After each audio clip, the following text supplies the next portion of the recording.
Oke teman-teman, Kereku Aktif Channel.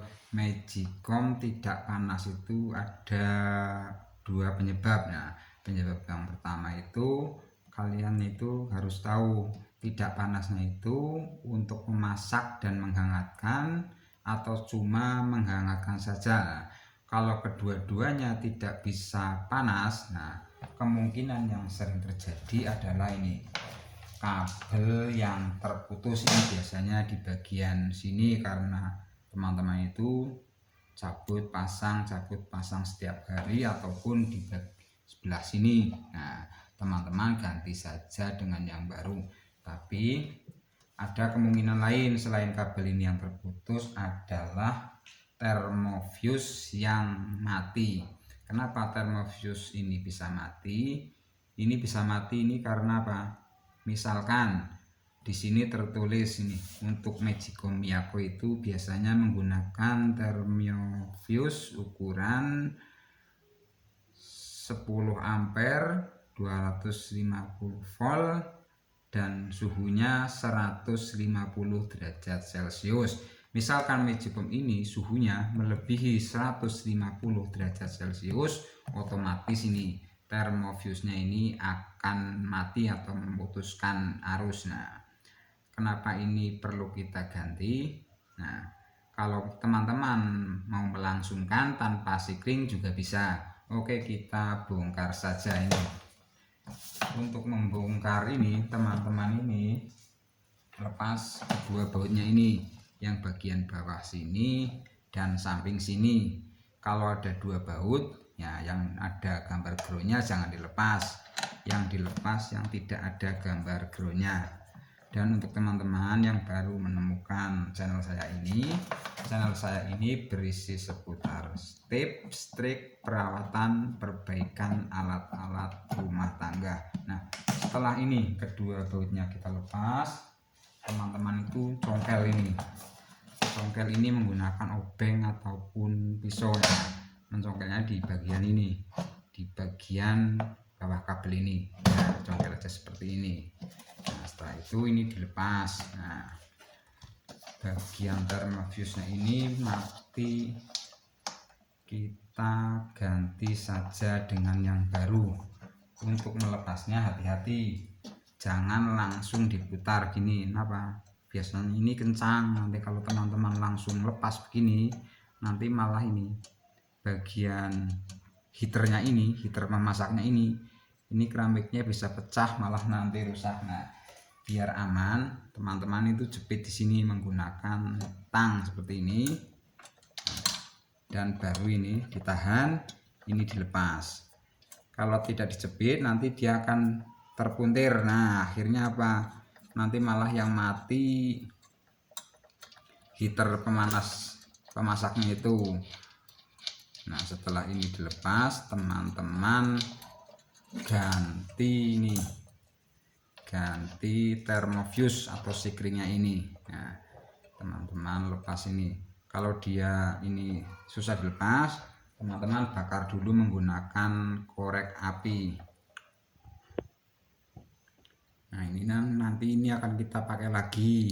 Nah, kita panaskan dulu menggunakan korek seperti ini, baru ini kita lepaskan.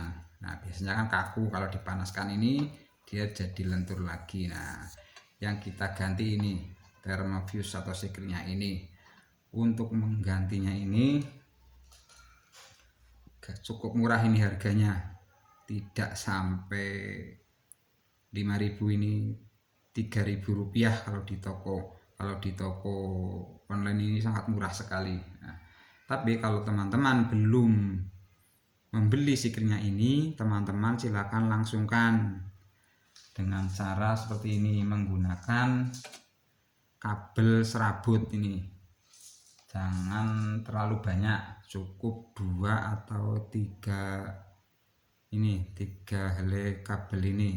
Nah, teman-teman lilitkan di sini, lilitkan sebelah sini, dan nah, lilitkan lagi yang ke sebelah sini. Tapi cara ini tidak saya sarankan. Nah, itu kalau terjadi hal-hal yang tidak diinginkan, malah nanti bisa terjadi kebakaran. Nah, ini kan fungsinya ini untuk pengaman, namanya juga sikring. Nah, setelah ini misalkan ini teman-teman belum ganti yang baru, nah caranya seperti ini, dilangsungkan dari sini ke sini menggunakan kabel serabut, cukup 2 helai dan teman-teman pasang lagi. Dan kita coba untuk mengencangkannya, teman-teman juga tahan di sini, jepit di sini menggunakan tang. Nah, baru ini dikencangkan bautnya ini. Nah, teman-teman silahkan coba, ini udah saya ganti untuk sementara. Apakah dia menyala ini? Nah, kita coba. Nah, dia sudah mau menyala ini. Jadi kalau teman-teman menjumpai kasus seperti ini, mati total ini, tidak mau panas, baik untuk memasak atau maupun menghangatkan, penyebabnya itu sikringnya yang mati. Oke, kita ganti saja dengan sikring atau termofuse yang baru. Nah, untuk menggantinya ini teman-teman jangan lepas sikring yang lama ini, nanti akan repot karena ini harus mengganti ini sekunnya ini untuk pengaitnya yang ke baut itu. Nah, untuk menggantinya teman-teman ini yang ini tidak usah dilepas. Nah, ini cukup dijejerkan saja di sini. Nah, setelah ini, nah ini dililitkan ke yang mati itu. Nah, seperti ini.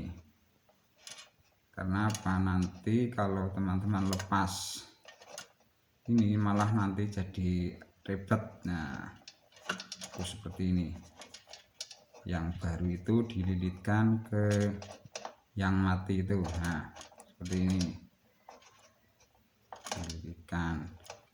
Data itu dikencangkan menggunakan tang seperti ini. Dan juga yang sebelah sini. Nah, sebelah sini juga ini. Kalau nanti teman-teman lepas malah jadi repot. Nah, ini kita lilitkan ke yang mati tadi. Nah, setelah itu teman-teman pasang penutupnya. Nah, kalau dia ini tidak muat, teman-teman ganti menggunakan penutup lain, ini menggunakan solasi bakar. Nah, teman-teman cukup masukkan ini ke dalam solasi bakar ini. Nah, baru teman-teman pasang kembali di sini. Memasangnya seperti tadi dengan cara dijepit di bagian sini. Dan kita coba. Nah, setelah sikring barunya kita pasang, kita coba. Nah, dia mau nyala. Tapi kalau tidak panasnya cuma di bagian menghangatan, teman-teman itu yang perlu diperhatikan itu biasanya di sini, di bagian ini tutup engsel ini. Dia itu biasanya kabelnya terputus untuk bagian elemen atas. Nah, kalau tidak ada yang terputus berarti termistor atau termostat penghangatnya yang sudah tidak normal lagi. Silahkan teman-teman ganti dengan yang baru ini. Ini bagian sini termostatnya ini. Ini teman-teman ganti dengan yang baru, masalah beres. Oke, terima kasih, semoga bermanfaat.